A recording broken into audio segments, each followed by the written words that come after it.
మీ business ఏదైనా మీ ఊర్లో promotion చేయాలంటే అది సుమన్ టీవీతోనే సాధ్యం. ఇప్పుడే సంప్రదించండి.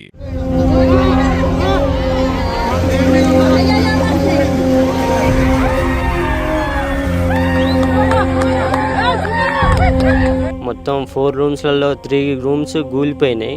ఒకే ఒక రూమ్ మీద ఉన్నాం మేము. దాదాపు ఒక 4.5 5 అవర్స్ దాకా ఒకే రూమ్ మీద ఉన్నాం మేము.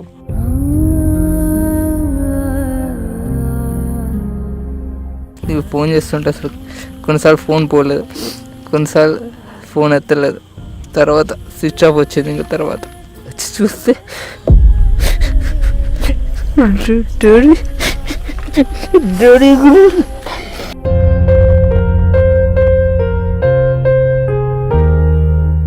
డాడీ అప్పుడు ఒకవేళ పడితే ఆ చెట్టుని పట్టుకోరా అని చూపించిండు కొన్ని చెట్లని. ఇద్దరం అసలు మమ్మీ ఎడిపోయిందో కూడా తెలియదు ఫ్లోలో.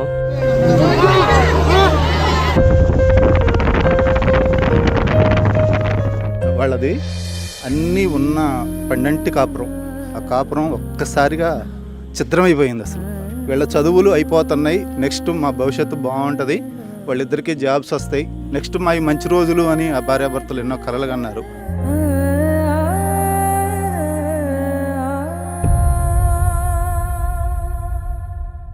ప్రస్తుతం ఎక్కడైతే కుసుమంచి మండలంలోని గూడెం వద్ద జరిగినటువంటి ప్రమాదం, అంటే ఒకసారిగా పాలేరుకు సంబంధించినటువంటి రిజర్వాయర్ ఓవర్ఫ్లో అవడం వల్ల ఒక కుటుంబం ఆ వరద నీటిలో చిక్కుకుపోయింది. దాదాపు 8 గంటల పాటు అరచేతిలో ప్రాణాలను పెట్టుకొని బిక్కుబిక్కుమంటూ కాలం వెళ్ళదీసినటువంటి పరిస్థితి. కానీ దురదృష్టవశాత్తు తల్లి తండ్రిని ఇద్దరిని కోల్పోవడం జరిగింది.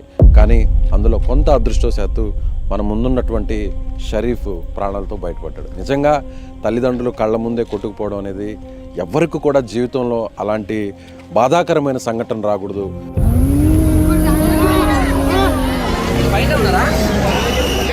సో ఇక్కడ కుటుంబ సభ్యులందరూ కూడా ఉన్నారు. వారి తల్లి మృతదేహం కూడా ఇవాళే దొరికింది.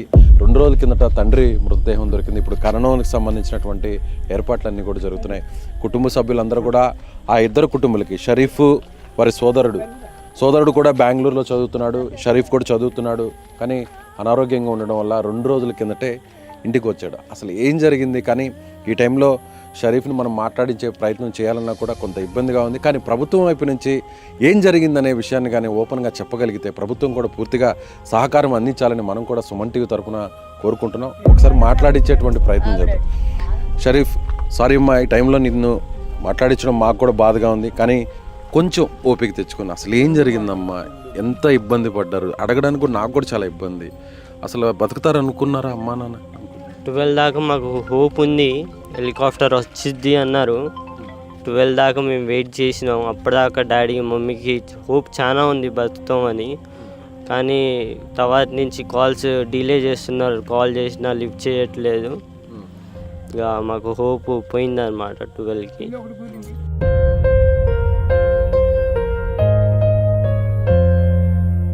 మామూలుగా మీరు ఇంట్లో పడుకో ఉన్నారా? మీకు ఎన్ని గంటలకి ఫ్లడ్ వస్తుందని మీకు తెలిసింది? అసలు ఏం జరిగింది కొంచెం వివరించగలవా? మాకు ఎవరు ఇన్ఫర్మేషన్ అయితే ఇవ్వలేదు ఇంతగానో వస్తుందని. అరౌండ్ 5:30కి మేము బయట చూసినప్పుడు రోడ్డు మీదకి నీళ్ళు వచ్చేసినాయి. అప్పటికే మేము బయటికి వెళ్దామని బ్యాగ్ సర్దుకున్నాం ఉదయం 5:30కి. అయితే బయటికి వెళ్దాం అనుకున్నప్పుడు మా ఇంటి గేట్ల దగ్గర అప్పటికే ఫ్లో వచ్చేసింది అనమాట. వాటరు బయటికి వెళ్ళకుండా కొట్టేసింది దారి. అప్పటికే బయటికి వెళ్ళేది కాలేదు మేము. ఇక అప్పటి నుంచి ఇక మొదలుపెట్టినాం, ఊరోళ్ళకి ఫోన్లు చేస్తున్నాం, ఇరికినాం మమ్మల్ని కాపాడాలని. అప్పటి నుంచి 7 దాకా ఫోన్లు చేస్తూనే ఉన్నాం, కిందే ఉన్నాం. అప్పటిని ఫ్లో సడన్గా పెరిగినాయి అన్నమాట. ఫ్లో పెరిగినప్పుడు మేము ఇక ఇల్లు ఎక్కుదాం అనుకున్నాం. ఇల్లు ఎక్కినాం, మమ్మీ, నేను, డాడీ 3 మొబైళ్ళు తీసుకొని, నాయి డాడీ ఇక అందరికి ఫోన్లు చేసి వెయిట్ చేస్తూ ఉన్నాం మేము, ఎవరన్నా వస్తారా అని హెల్ప్కి. 5 గంటలకి ఫ్లడ్ వచ్చింది అంటున్నారు. మీరు బిల్డింగ్ పైకి, అంటే ఇంటి పైకి ఎన్ని గంటలకు ఎక్కారు మీరు? అరౌండ్ 7:30 8కి. 8 నుంచి మీరు కాల్స్ చేస్తూ ఉన్నారు? కాల్స్ చేస్తూనే ఉన్నాం. అప్పుడు మీకు లైఫ్ జాకెట్స్ డ్రోన్ ద్వారా పంపించారు. ఎన్నింటికి పంపించారు? 12 11:30 12 అయింది. ఆ తర్వాత జాకెట్స్ వేసుకున్నారా? జాకెట్స్ వేసుకున్నాం. నువ్వు వేసుకున్నావు, అమ్మ వేసుకుంది, నాన్న కూడా ముగ్గురం వేసుకున్నాం లైఫ్ జాకెట్స్. తర్వాతకి అరౌండ్ 1:30కి మాది మొత్తం 4 రూమ్స్లలో 3 రూమ్స్ కూలిపోయినాయి. ఒక రూమ్ మీద ఉన్నాం మేము. దాదాపు ఒక 4.5 అవర్స్ దాకా ఒకే రూమ్ మీద ఉన్నాం మేము. తర్వాతకి ఆ ఒక్క రూమ్ కూడా పడిపోయింది అనమాట. పడిపోయినప్పుడు ముగ్గురం ఇక కొట్టుకొని పోయినాం. డాడీ అవుపడలేదు. కొద్దిసేపటికి మమ్మీతో నేనున్న ఒక 1 minute దాకా, మమ్మీ కూడా కొద్దిసేపు అయినాక అవుపడలేదు.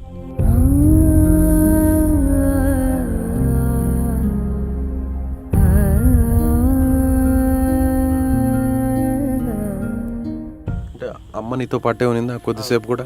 కొద్దిసేపు ధైర్యం చెప్పావా? నువ్వేమన్నా అమ్మకి ధైర్యం చెప్పావా? అమ్మ కూడా నీకేమన్నా ధైర్యం చెప్పింది? డాడీ అవుపడపోయి మమ్మీ డాడీని చూడరా అన్నది. నేను డాడీ అని మొత్తుకున్నా ఒక 2-3 సార్లు. డాడీ రిప్లై రాలేదు వీటి నుంచి. ఫ్లో ఎంత ఎక్కువగా ఉన్నిందమ్మా? అంటే అమ్మ పక్కనే ఉన్నింది కదా, పట్టుకోలేకపోయావు అమ్మని? లేదు, పట్టుకోలేనంత ఫ్లో ఉంది. ఫ్లో చాలా ఎక్కువ కదా. మరి పైన నీటి పైన తేలుతారు కదా? తేలాము. డాడీ ఇరుక్కున్నా అన్నారు చెట్లో. మరి ఇద్దరం అసలు మమ్మీ ఎడిపోయిందో కూడా తెలియదు ఫ్లోలో. అప్పుడు ఆ 8 గంటలు అరచేతుల్లో ప్రాణాలు పట్టుకొని ముగ్గురు కూడా మాట్లాడుకుంటూ ఉంటారు. ఏదన్నా జరిగితే నెక్స్ట్ ఏంటి, ఏం చేయాలని. ఎలా అయినా అమ్మ నాన్న ముగ్గురు బతుకుతారనే నమ్మకంలో ఉన్నారా అమ్మ నాన్న? ఉన్నారు అమ్మలు. హోప్ హెలికాప్టర్ వస్తుంది, మనం ఇలా కాపాడుతారేమో అని ఇప్పటిదాకా హోప్ ఉంది మాకు. 12-12:30 దాకా కూడా. కానీ 12కి అయిపోయింది. మా ఉన్న రూమ్ కూడా కూలేటట్టుందని మాకు అర్థమైపోయింది. అప్పుడు ఏమన్నా నాన్న ఏమన్నా మీతో చెప్పడం జరిగిందా? అమ్మ ఏమన్నా నీతో కొన్ని మాటలు ఏమన్నా చెప్పడం జరిగిందా? ఇలా ఏదన్నా జరిగితే తర్వాత ఎలా ఉండాలి, కాపాడుకోవాలి, ఒకరినొకరిని ఎలా కాపాడుకోవాలి, ఏదైనా చెట్టును పట్టుకోవాలి, కొమ్మలను పట్టుకోవాలి, అట్లా ఏమన్నా మాట్లాడుకున్నారు ముగ్గురు ఏమన్నా? డాడీ అప్పుడు ఒకవేళ పడితే ఆ చెట్టును పట్టుకోరా అని చూపించిండు కొన్ని చెట్లని. అమ్మ చాలా ధైర్యంగా ఉంది అన్నారు. అమ్మ కూడా మినిస్టర్తో మాట్లాడారు, పొంగులేటి శ్రీనివాసరెడ్డి గారితో.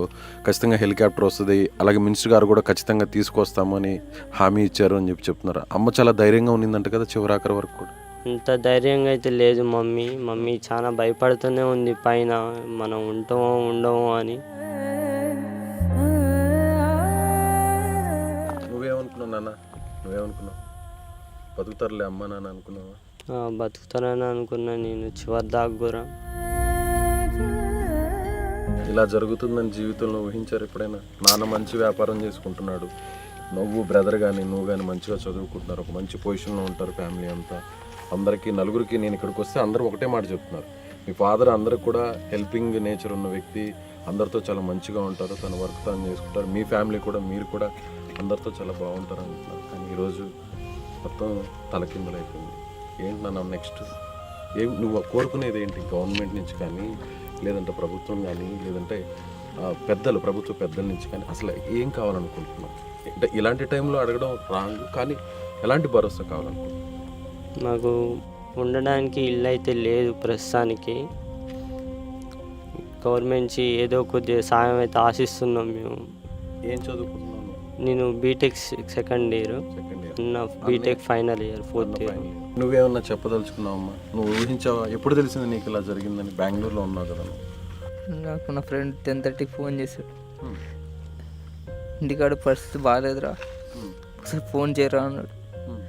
నేను అప్పటి నుంచి ఫోన్ చేస్తున్నా, ఎవరు ఎత్తలేదు. నా ఫ్రెండ్కి ఫోన్ చేశాడు, వాడు మీ ఫ్రెండ్స్ సేఫ్గానే ఉన్నారు, రెస్క్యూ టీం వచ్చింది, వాళ్ళు హెల్ప్ చేస్తారు అని చెప్పాడు. నేను ఎమ్మటి స్టార్ట్ అయిపోయా అక్కడి నుంచి. అప్పటి నుంచి అందరికి ఫోన్ చేసి, నాకు తెలిసిన వాళ్ళు మా ఫ్రెండ్స్ అందరికి, వాళ్ళు అందరు సేఫ్గానే ఉన్నారు అని చెప్పాడు. ఆ టైంలో అమ్మా నాన్న దగ్గర ఫోన్ ఉంది కదా, మొబైల్ ఉంది కదా, నువ్వేమన్నా మాట్లాడావా అమ్మా నాన్నకి?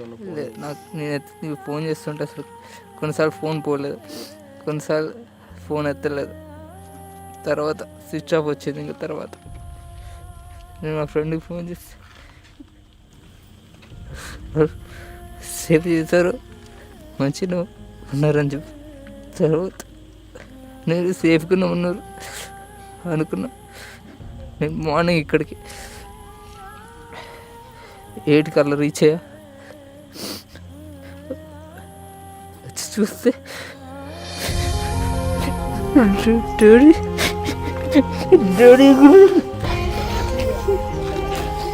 ధైర్యంగా ఉండాలమ్మా, ధైర్యంగా ఉండాలన్న. పెద్దవాడు నువ్వే, తమ్ముడికి నువ్వు సపోర్టింగ్గా ఉండాలి. నువ్వు ఒక్కసారిగా నిన్ను తాళ్లతో కాపాడారు కదా, అప్పుడు కొట్టుకుపోతున్నప్పుడు నువ్వన్నా సేఫ్ అవుతావు అని అనుకున్నావు అప్పుడు? నేను హోప్ అయితే ఉంది నాకు. మనుషులు అవపడుతున్నారు జనాలు, వాళ్ళు చేతులెక్కి సైకిల్ చేస్తున్నారు ఇటురా ఇటురా అని. వాళ్ళు లాస్ట్లో నేను అవపడ్డాను, వాళ్ళు నన్ను గుంజారు ఎమ్మటే బయటికి. అవపడ్డా వెంటనే గుంజిగా నువ్వేమన్నా వాళ్ళ వైపు వెళ్ళే ప్రయత్నం ఏమన్నా చేసావా, లేదంటే ఆ ప్రవాహంలో నువ్వే అటువైపు కొట్టుకొని వచ్చావు? ఫ్లోనే నెట్టేసింది నన్ను, ఫ్లోనే అక్కడ దాకా నెట్టేసింది. నీకు స్విమ్మింగ్ వచ్చా? లేదు, స్విమ్మింగ్ అమ్మకు నాన్నకు కూడా రాదు. నాన్నకు వచ్చు, మమ్మీకి రాదు. కానీ నాన్నకు స్విమ్మింగ్ వచ్చినా కూడా చెట్లో ఇరుక్కుపోయాడు. అవును. నిజంగా చాలా బాధాకరం. షరీఫ్ వాళ్ళ సోదరుడు ఇద్దరు కూడా అన్నదమ్ములే మిగిలారు చివరికి. చిన్నప్పటి నుంచి అమ్మ నాన్న ఇద్దరిని ఒక మంచి ప్రయోజకులు చేసి వారి భవిష్యత్తుకు బంగారు బాటలు వేయాలని ఒక్కొక్క మెట్టు ఎక్కుతూ ఒక్కొక్క రాయిని పేర్చుకుంటూ మంచిగా వ్యాపారం చేసుకుంటూ వచ్చారు. మరికొన్ని సంవత్సరాల్లో ఇద్దరు కూడా ఒక మంచి ఉద్యోగాల్లో సెటిల్ అవుతారు. తల్లిదండ్రులు కూడా ఇద్దరిని ఎంతో సంతోషంగా చూడాలనుకున్నారు. కానీ విధి ఒక్కసారిగా మొత్తం జీవితాన్ని అంతా తలకిందులు చేసింది. ఇద్దరు మాట్లాడుతుంటే, షరీఫ్ మాట్లాడుతుంటే ఒకవైపు ఒక బాధ కలుగుతుంది. వారి సోదరుడు అంటే చివరకు అమ్మా నాన్న నేను వచ్చేంత వరకైనా కాపాడుతారేమో, బయటపడతారేమో, ఇన్ని గంటలు ఉన్నారు కదా రెస్క్యూ టీమ్ ఏదన్నా హెల్ప్ చేసి వాళ్ళని సేవ్ చేస్తుందేమో అనుకున్నాడు. కానీ ఇక్కడికి వచ్చాక తండ్రి మృతదేహాన్ని చూశాడు. తల్లి మృతదేహం 2 రోజుల వరకు కూడా దొరకనటువంటి పరిస్థితి. ఒక్కసారిగా ప్రకృతి, ఒక్కసారిగా ప్రళయం లాంటిది వస్తే జీవితాలు ఏం జరుగుతాయనే దానికి యాకూబ్ కుటుంబం ఒక ఉదాహరణగా మనం చెప్పవచ్చు. సో ప్రభుత్వం వీరికి అండగా నిలబడాలి, ఎవరైనా దాతలు కూడా ముందుకు రావాలి. ₹1 కోటి వరకు వాల్యూ చేసేటువంటి వీరు ఆస్తులు మొత్తం కొట్టుకుపోయాయి, ₹1 కూడా మిగలలేదు. అప్పటి వరకు ఎంతో సంతోషంగా అక్కడ మనం చూసాం, కారు ఉంది, ట్రాక్టర్స్ ఉన్నాయి, బైక్ ఉన్నాయి, అలాగే వాల్యుబుల్ థింగ్స్ అన్నీ కూడా ఉన్నాయి. అన్నీ కొట్టుకుపోయాయి, ఏం మిగలలేదు, చివరాఖరికి ఏం మిగలలేదు. ఆ చిన్నారిని అడిగితే ఏమంటున్నాడంటే, నేను చదువుకుంటున్నాను, గవర్నమెంట్ మేము ఉండడానికి ఇల్లు కూడా లేదు, ఒక ఇల్లు లాంటిది ముందు ఒక జాగా చూపించండి చాలు అంటూ కూడా ఆ షరీఫ్ కోరుతున్నటువంటి పరిస్థితి. సో అందరూ కూడా వీరిని అడుగుదాం, ఏం చేస్తే బాగుంటుంది, ఈ పిల్లలకి ఏం చేస్తే బాగుంటుంది, ఈ ఫ్యామిలీకి ఏం చేస్తే బాగుంటుంది అనేది ఇక్కడ ఉన్న వారిని అడిగి తెలుసుకుందాం. ఇప్పుడు వాళ్ళు అది పట్టాపొలం అండి, అయినా కానీ అక్కడ ఉండటానికి ఎలాంటి కన్వీనియంట్ లేదు. ఎందుకంటే ఆ సింహం మళ్ళీ ఎప్పుడు వచ్చి మీద పడి మింగిద్దో తెలియదు. ఇంకొకటి ఆ ఫ్లడ్ వల్ల బాగా ఒక 10 అడుగుల లోతు వరకు గుంటపడిపోయింది. వాళ్ళకి పక్కా ఇల్లు నిర్మాణం లాంటిది ఏదైనా చేసి ఇద్దరు పిల్లలకి తర్వాత వాళ్ళు ఇద్దరు ఇంకొకటి ఏంటంటే పెద్ద బాబుది ఈ సంవత్సరంతో ఫైనల్ ఇయర్ అయిపోద్ది, చిన్న అబ్బాయిది ఇంకా 3 సంవత్సరాలు కంటిన్యూ చేయాలి చదువు. ఆ ఇద్దరికి చదువుకు సంబంధించిన పూర్తి భరోసా అనేది ప్రభుత్వం కల్పించాలి. నేడివ్వాలి సార్. ఫస్ట్ అసలు ఎవరింటికి వాళ్ళది అన్నీ ఉన్న పండంటి కాపురం, ఆ కాపురం ఒక్కసారిగా ఛిద్రమైపోయింది. అసలు తల్లి తండ్రి వాళ్ళకి పంచప్రాణాలు, వీళ్ళని ఎంతో గారభంగా సాదుకున్నారు. వీళ్ళ చదువులు అయిపోతున్నాయి, నెక్స్ట్ మా భవిష్యత్తు బాగుంటుంది, వాళ్ళిద్దరికీ జాబ్స్ వస్తాయి. పెద్ద అబ్బాయి ఫస్ట్ ఉద్యోగం వచ్చింది, తర్వాత చిన్నాయన చదువు అయిపోద్ది, ఆయనకి ఉద్యోగం వచ్చింది, నెక్స్ట్ మా మంచి రోజులు అని ఆ భార్యాభర్తలు ఎన్నో కలలు కన్నారు.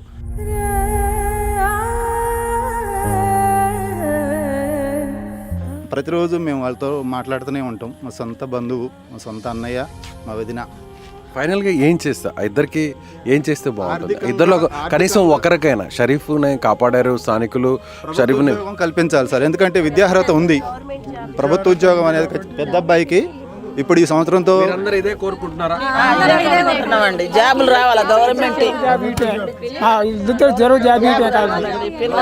మేము కోరుకునేదల్లా ఏమీ లేదు సార్. ఆ ఇద్దరు పిల్లలకి కూడా వాళ్ళకి ఆదరవు ఏమన్నా ఉన్నది అని అంటే, ఆ గవర్నమెంట్ నుంచి ఏదైనా పొందగలిగేది ఏమన్నా ఉన్నదంటే ఇద్దరు పిల్లలకు కూడా జాబే సార్. అందరూ ఒక్కసారి చెప్తారా ప్రభుత్వానికి తెలిసే విధంగా? కంపల్సరిగా ఖచ్చితంగా ఇద్దరికి గవర్నమెంట్ జాబ్, ఇద్దరు పిల్లలకి జాబ్, వాళ్ళకి కాపాడలేదు కాబట్టి పిల్లలకి వాళ్ళు ప్రభుత్వం జాబు ఉద్యోగాలు రావాలి, గవర్నమెంట్ జాబు రావాలి, ప్రభుత్వం ఇల్లు కట్టియాలి. ఆ చేతిలో జాబు ఇద్దరు పిల్లలకి న్యాయం అవకాశం ఉంది, వాళ్ళకి అవకాశం ఉంది. ప్రభుత్వం కాపాడలేదు కాబట్టి ఆ ఇద్దరు పిల్లలకి న్యాయం చేయాలి, ఇద్దరు పిల్లలకి జాబ్ ఇప్పియాలి. వాళ్ళు బాధపడ్డారు ఇప్పటిదాకా మేము కాపాడలేదని బాధపడ్డారు. మీరంతా గ్రామస్తులు, బంధువులంతా, కుటుంబ సభ్యులంతా ఆ ఇద్దరు ఇప్పుడు అనాథలుగా మారారు. మీరందరూ ఇదే విధంగా చివరి వరకు సపోర్ట్ గా ఉంటారా? ఉంటాం సార్, ఉంటాం చివరి దాకా ఉంటాం. చివరి లాస్ట్ దాకా చివరి వరకు ఉండాల్సిన బాధ్యత మాకుంది.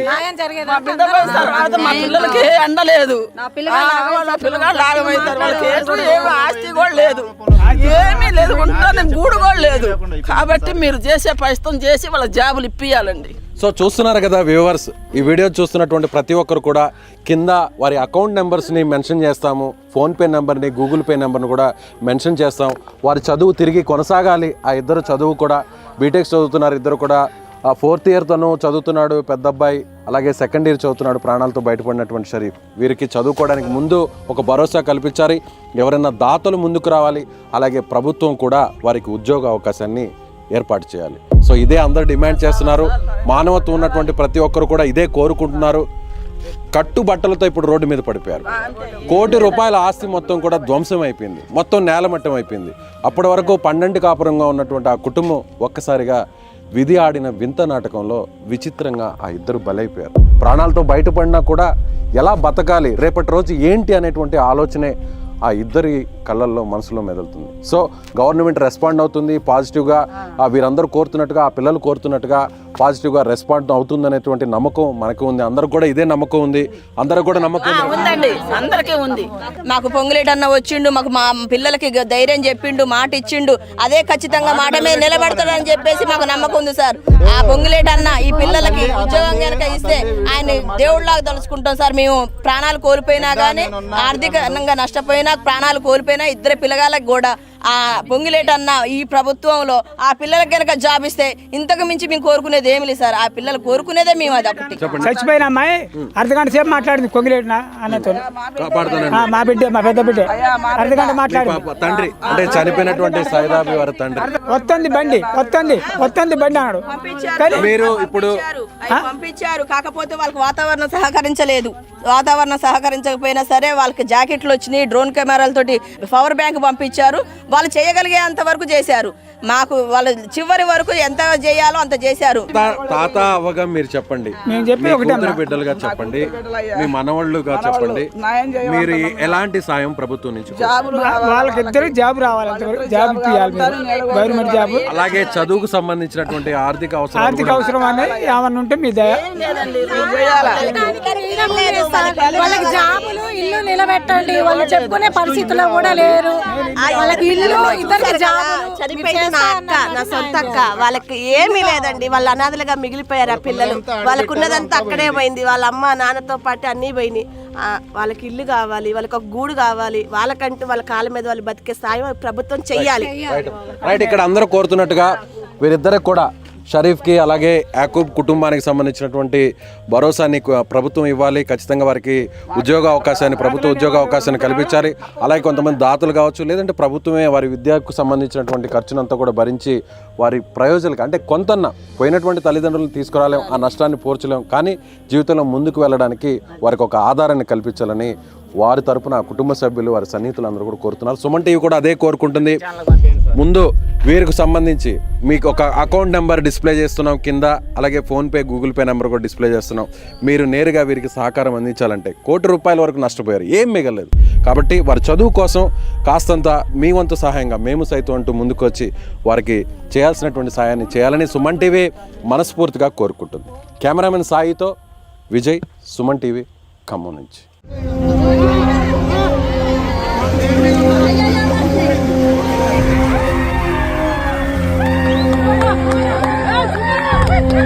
మొత్తం 4 రూమ్స్లలో 3 రూమ్స్ కూలిపోయినాయి. ఒకే ఒక రూమ్ మీద ఉన్నాం మేము. దాదాపు ఒక 4.5 అవర్స్ దాకా ఒకే రూమ్ మీద ఉన్నాం మేము.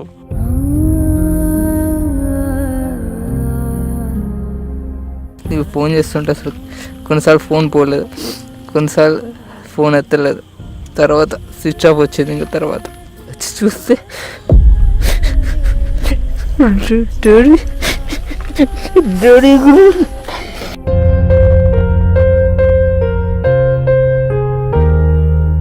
డాడీ అప్పుడు ఒకవేళ పడితే ఆ చెట్టుని పట్టుకోరా అని చూపించిండు కొన్ని చెట్లని. ఇద్దరం అసలు మమ్మీ ఎడిపోయిందో కూడా తెలియదు ఫ్లోలో.